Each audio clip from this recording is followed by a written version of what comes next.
Gemma and I read a book last week called Hillbilly Elegy. It was written by J.D. Vance. I felt that I needed to read it to hear things straight from the horse's mouth. After I read the book, I watched a lecture by him called The Universities Are the Enemy twice, so I made sure I was hearing things right. In the book, J.D. described what it was like growing up in a poor family in Kentucky and Ohio. His mother was an addict, and his grandmother was ready to shoot any unwanted people on the porch. Since he was poor, he managed to get admission and extremely reduced tuition to Ohio State and Yale, and then was introduced to the system that gets Yale graduates elite, high-paying jobs with prestigious law firms.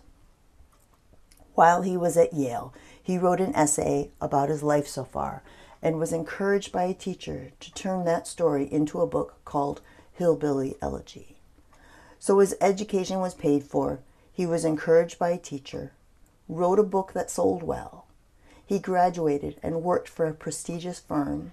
Then, when he was a Senate candidate for Ohio, he did a lecture for the National Conservatism Group that is entitled Universities Are the Enemy. And in it, he concludes, and there was a wisdom in what Richard Nixon said approximately 40, 50 years ago. He said, and I quote, "The professors are the enemy." He said he was a never-Trumper. He has called Trump America's Hitler, and now he is his running mate. J.D. Vance is not to be trusted. He'll turn his back on you when he gets what he needs.